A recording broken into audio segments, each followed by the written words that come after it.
to ask the Scottish Executive what the powers and responsibilities of Historic Scotland and local authorities are regarding the protection of historic buildings. Through Historic Scotland, Scottish ministers work closely with local authorities to protect and enhance our country's historic environment. This is carried out through a wide range of legislation, policy and guidance. The importance of historic buildings individually or collectively can be recognised by Historic Scotland through the listing process and by local authorities' designation of conservation areas. When change is proposed, the planning system ensures that the desirability of protecting their particular character is a key part of the wider consideration of an application. Regulations are in place within the planning system to ensure Scottish ministers through Historic Scotland are involved at the appropriate stages in oversight or handling of certain types of cases. Elaine Murray.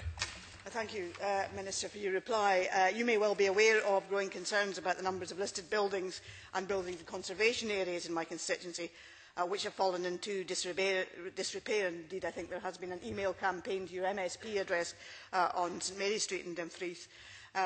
The problem is that the owners often do not live locally. Sometimes it is difficult to trace them, or they do not respond to communication. I wonder if the Minister can advise of any examples of intervention to prevent the loss of built heritage, which could be copied as examples of good practice. And I also wonder whether she could comment on the request for her to call into the St Mary's Street application. Well, there are a number of issues in there. Can I reflect on my opening answer where I said that protecting the particular character of the historic environment is a key part of the wider consideration of our application. It's not the only consideration, it's a key part of that. And a number of areas, in particular ones that she's referenced in relation to the St Mary's building, Historic Scotland has taken a view as to whether that has been taken into the wider consideration. In terms of good examples of where communication, particularly with perhaps what you're saying is absentee landlords or owners are concerned, I'm more than happy to try and identify good practice and share it with the member if that would be helpful. And indeed, one of the things that we're trying to do in relation to legislation is the recently passed Historic Environment Amendment Bill just passed by the Parliament, and one of the measures in that was to provide mechanisms by which communications and indeed responsibilities could be laid on those that perhaps didn't want to necessarily improve or take care of their responsibilities in relation to historic environment, to make sure in terms of financing any improvement it gave more powers to local authorities to intervene rather than necessarily Historic Scotland, although in some instances again that legislation allows for Historic Scotland to go in to certain properties and to help make sure that the repairs, for example, are made and gives them easier powers of intervention. So she might want to look, one, at that piece of legislation that we've just passed, but also secondly, I'm more than happy to try and identify good examples to pass on to her. Ted Brockenback. Thank you, Presiding Officer. When I came into this place some 8 years ago, I asked the then First Minister about the vexed question of Castle Cheetham and Historic Scotland's failure to come to any agreement with the owner about the castle's future.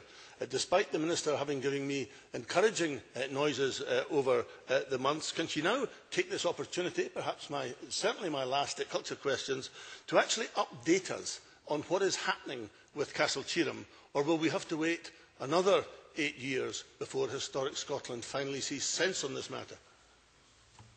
Minister.